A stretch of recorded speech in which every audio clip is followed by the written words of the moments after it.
Nous devons méditer, réfléchir sur la raison pour laquelle nous sommes sur cette terre. La raison pour laquelle nous sommes sur cette terre. Sourate 55, verset 56. Parce qu'Allah il a dit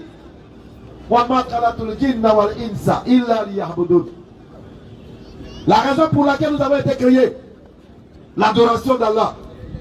Mais que devons-nous comprendre par le sens de l'adoration d'Allah? Est-ce que ça veut dire qu'on laisse tout et puis on se va déposer nos matériels à la mosquée? Là, ça veut dire que tout ce que nous allons entreprendre, Oui. Allah doit être au centre et au cœur de toutes nos actions. Je ne vous ai créé rien que pour m'adorer. Lorsque je travaille avec la crainte d'Allah. Lorsque je vends avec la crainte d'Allah. Et j'évite de faire le riba. J'évite de couper le kilo. J'évite d'escroquer dans mon activité. Parce que je me dis, loin de tout regard, Allah il me voit. Loin de tout regard, Allah il me voit. Et je dois poser les actions, rien que pour sa crainte. Je dois poser les actions pour plaire à Allah. C'est ça le sens de rien que pour que vous puissiez m'adorer. Ça ne veut pas dire qu'après la mosquée, je laisse Allah la mosquée. Et quand je m'en vais au boulot, je deviens marmailleur. Je coupe le kilo. J'ajoute aussi le prix. Je fais des riba. J'ajoute qu'on appelle des intérêts usuraires. Parce que pour moi, j'ai laissé Allah à la mosquée. J'ai laissé Allah à la mosquée et je sors pour aller faire mes affaires. C'est que tu n'as pas compris la raison pour laquelle tu as été créé rien que pour l'adoration d'Allah. Ça, c'est le travail des Marocains, en tout cas. Est-ce que tu peux assumer ce que tu commences? Tu peux assumer? D'accord? Vous voyez les frères? Mettons Allah au centre de toutes choses et vous verrez que nous allons atteindre, nous allons gravir les étapes de la piété. Écoutez la parole. Parce que pour le moment, nous ne sommes que des musulmans. Oui. On n'a même pas encore atteint le cap de Al-Issad, la foi. Lorsque les bézieux disaient, les bézieux disent, nous avons la foi, nous avons la foi. Allah dit, non, vous n'avez pas encore la foi. Vous n'êtes que des musulmans. Nous devons dépasser le cap d'être musulmans. On doit atteindre maintenant le cap de la foi en tant que musulmans. Car la foi n'a pas encore pénétré dans vos cœurs. La foi doit pénétrer le cœur. La foi n'est pas quelque chose qu'on professe pour se vanter. Ça pénètre ton cœur et ça se voit. On doit dépasser le cap d'être musulman. On doit entrer dans le cap d'avoir la foi. Et chercher à dépasser le cap de la foi. Entrer dans le cap de Al-Iman, le degré supérieur de la piété.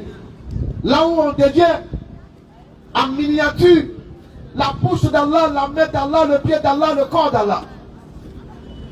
Nous devons chercher à évoluer comme des élèves, comme des étudiants. On bosse et on évolue étape par étape. On ne doit pas rester statique au même niveau. On doit gravir les échelons. Pouvoir aussi demander à Allah, de sorte que Allah même a honte de ne pas nous répondre. Parce qu'Allah il a honte de celui qui détient Al-Iman. Lorsqu'il demande à Allah, Allah se gêne de ne pas lui répondre. Est-ce que nous avons atteint ces caps? Ou bien nous sommes trop jeunes? On est trop jeunes pour avoir Iman. On est trop jeunes pour avoir Issad. Parce qu'on s'est dit qu'on a encore la vie devant nous. Nous sommes trop jeunes. Oui, trop jeunes pour prier. Mais nous ne serons pas trop jeunes pour mourir.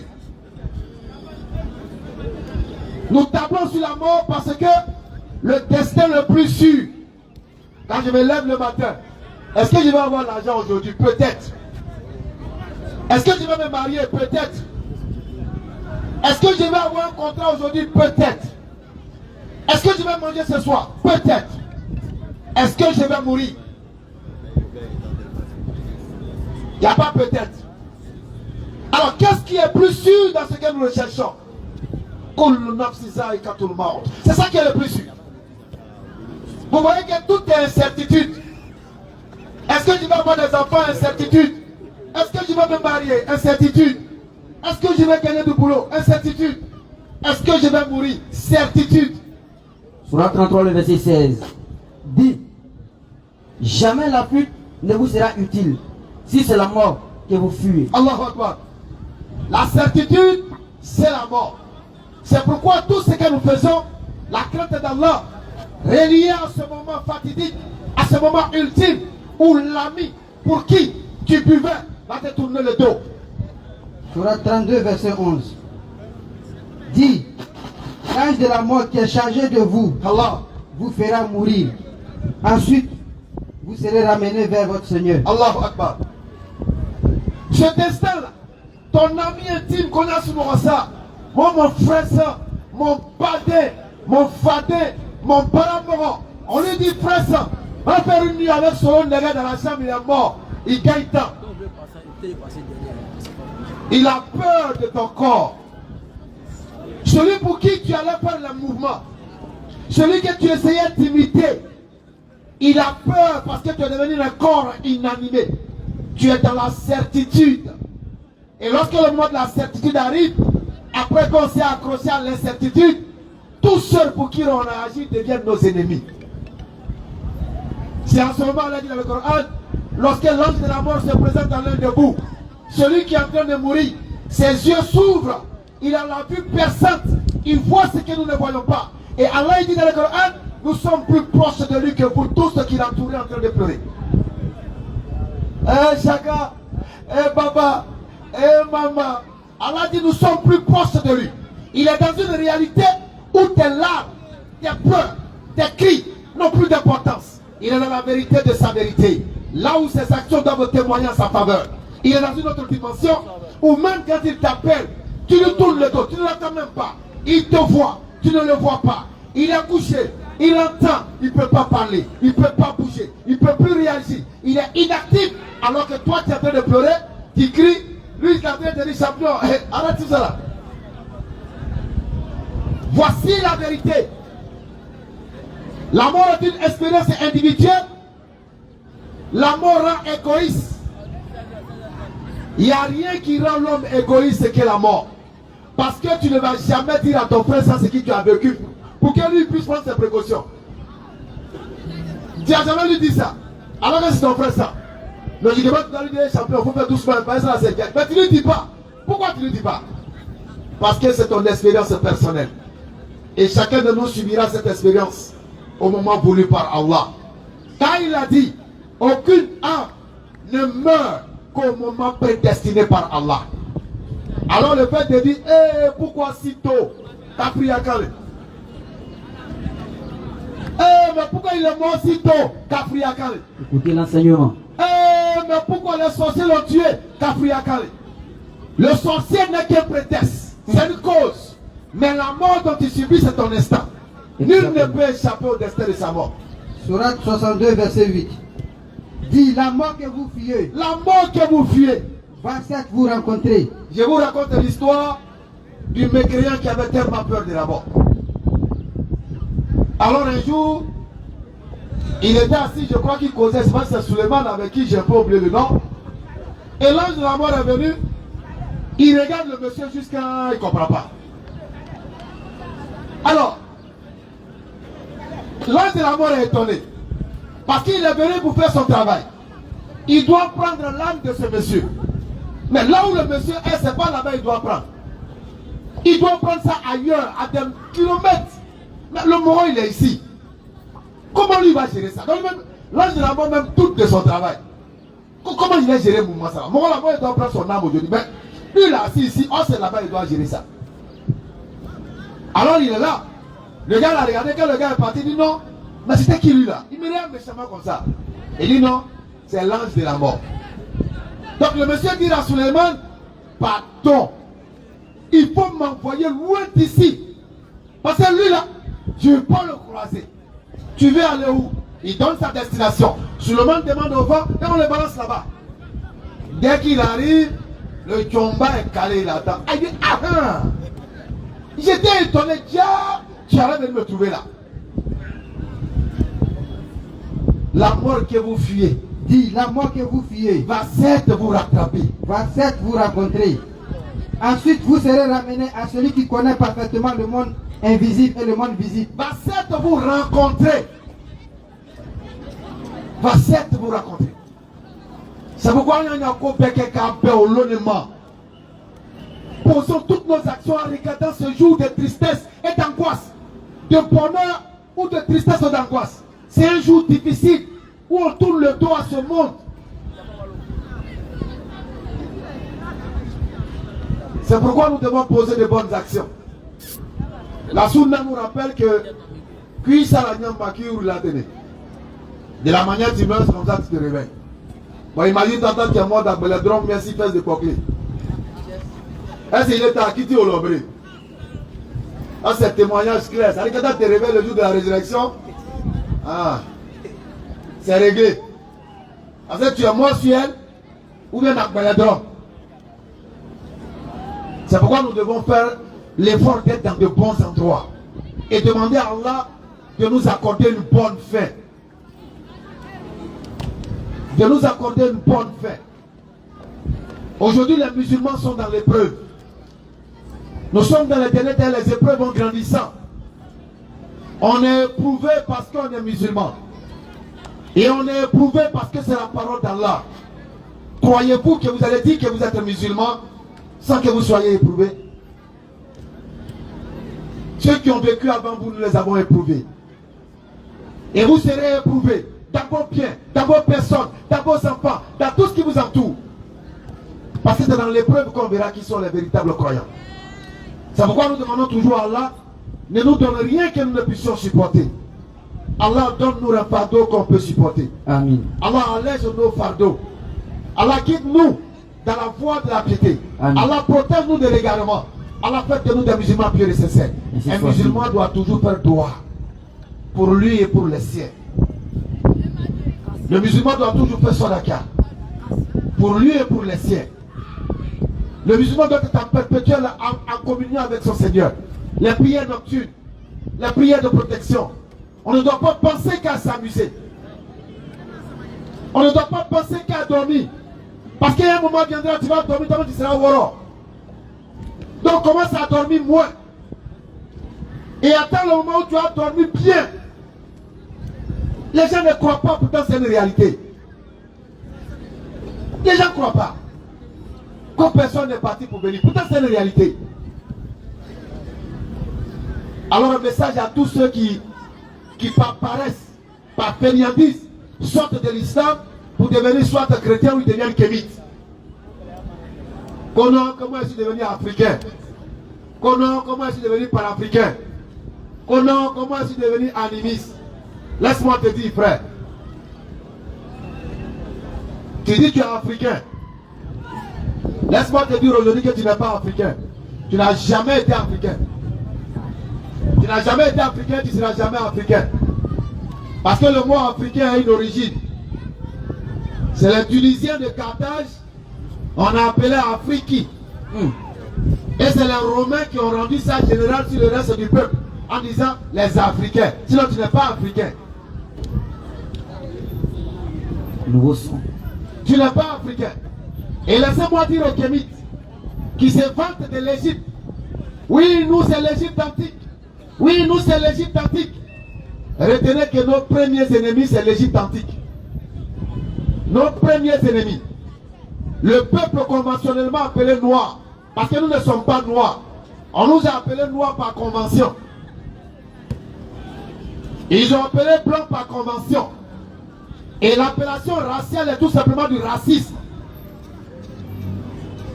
On est des groupes ethniques et non des races.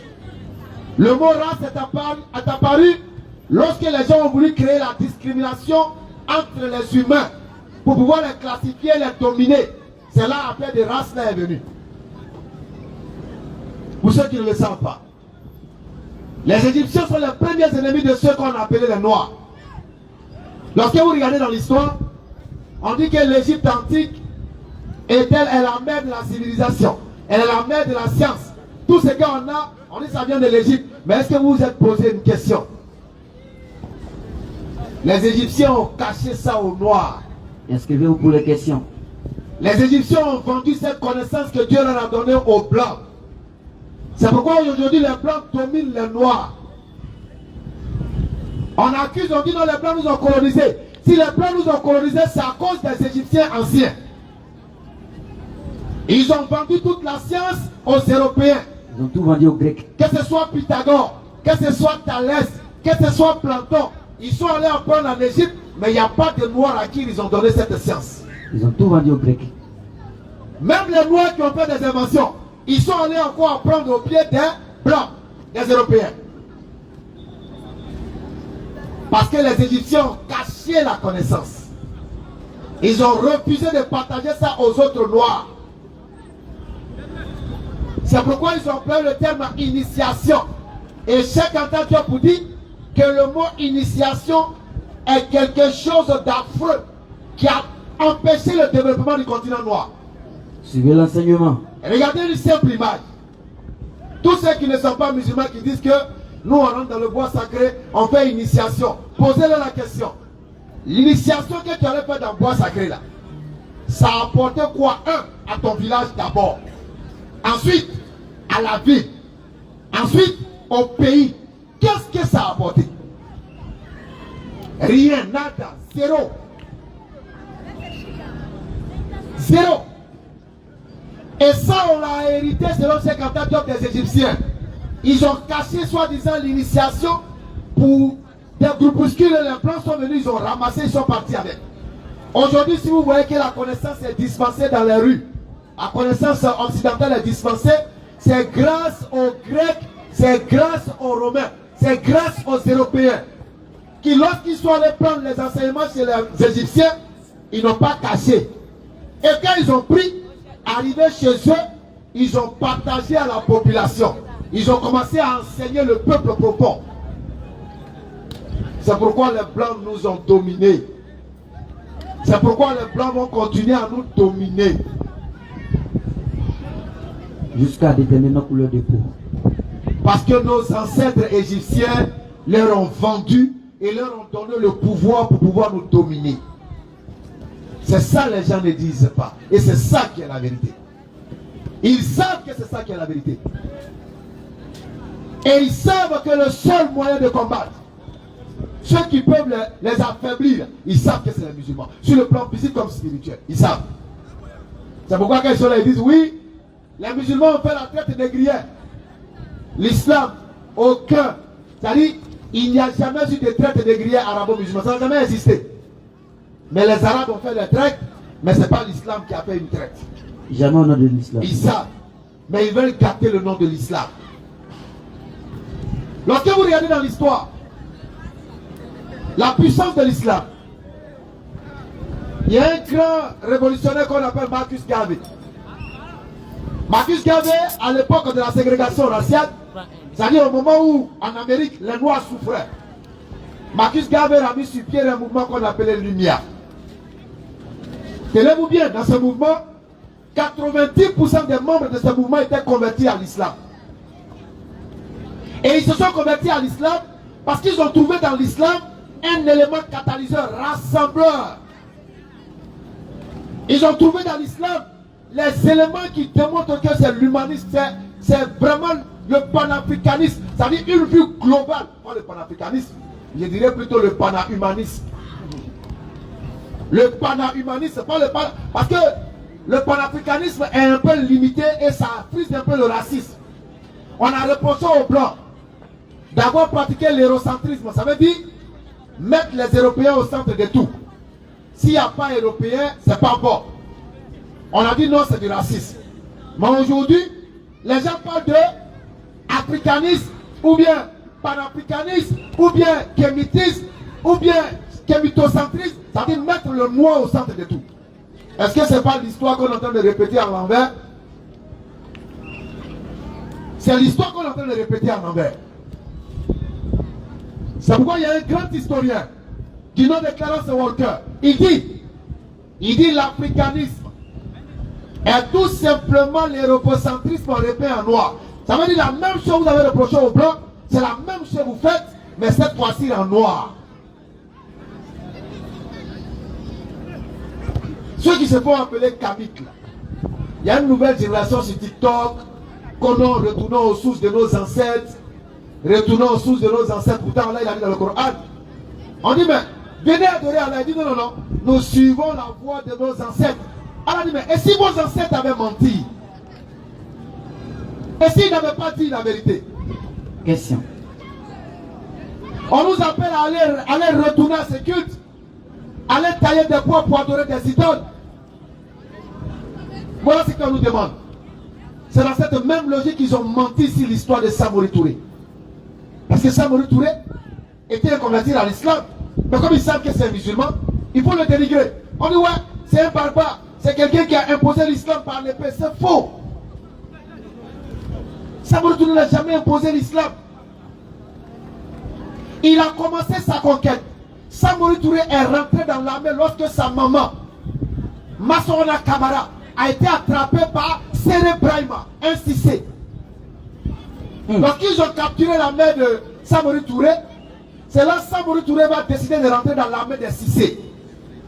Et quand il rentre dans l'armée des Cissé, il découvre qu'il a en lui caché un guerrier redoutable, un véritable homme maîtrisant la guerre.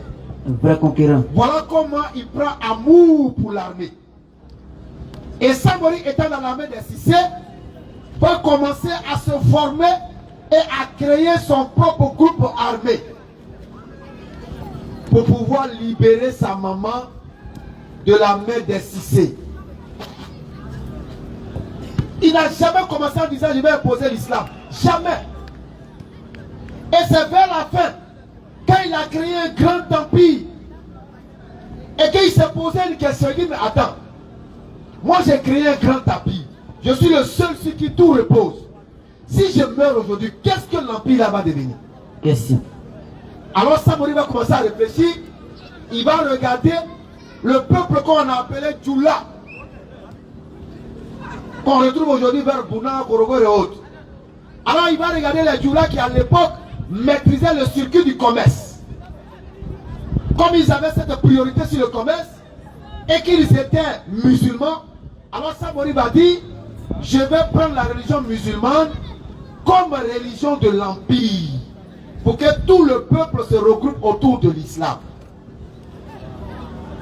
Malheureusement, quand il a eu cette idée, le premier à s'opposer c'est son papa qui était animiste. Après avoir été musulman, il est devenu animiste. Il s'est opposé, il dit il ne veut pas.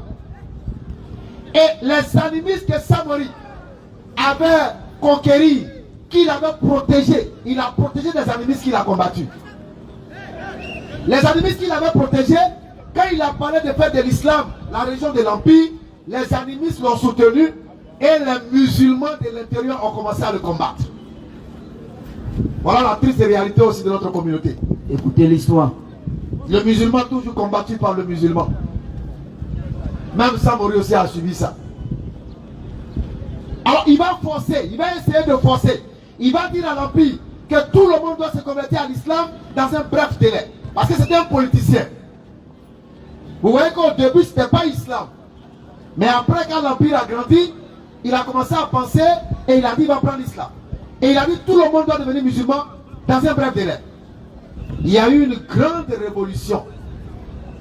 À partir de 1884 jusqu'à 1888, il y a eu une grande révolution.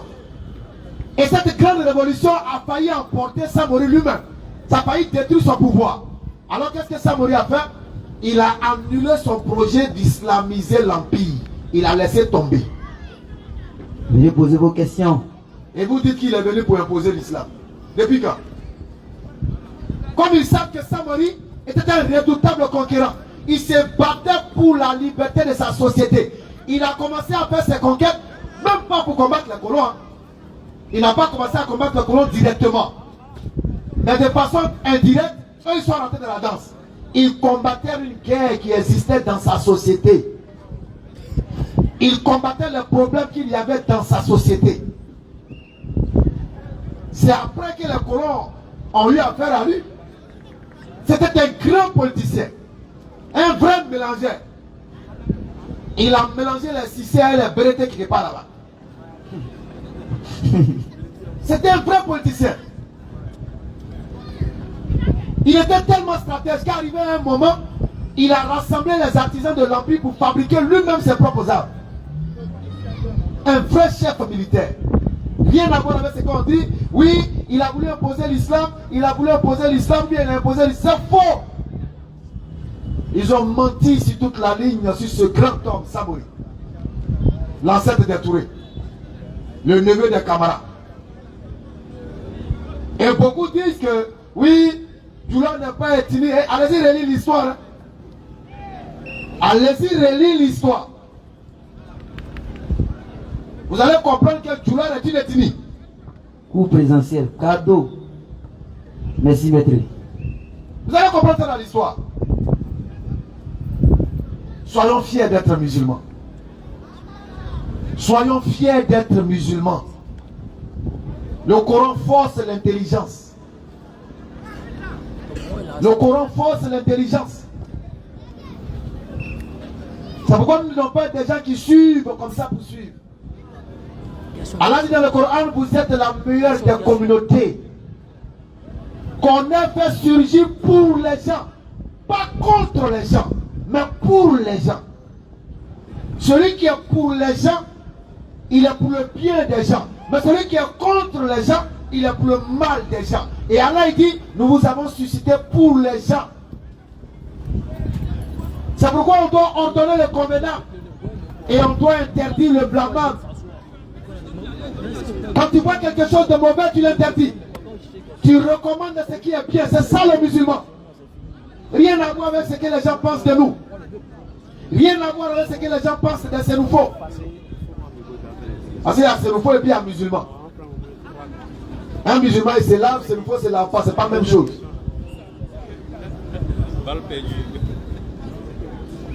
Non, non, parce que sur là, il faut qu'ils disent deux mots. En Nabaka, le chef du village, c'est un cabri. Comment Pakoroni, c'est quelqu'un doit d'outiller. Pakoroni. Comment cabri peut être chef de village d'un peuple? Bon, quand tu as parlé, ils vont dire non, tu n'aimes pas la sénoufo. On sait que vous ne vous lavez pas. Mais vous n'allez pas quand même venir prendre un cabri qui ne se lave pas pour prouver que vous ne vous lavez pas. D'accord. Cabri, chef du village. Donc lavez-vous. Parce que si vous êtes sénoufo musulman, lavez-vous. L'islam c'est la propreté. Allah aime ceux qui sont propres. Alors s'il y a des interrogations, nous sommes à votre disposition, Inch'Allah.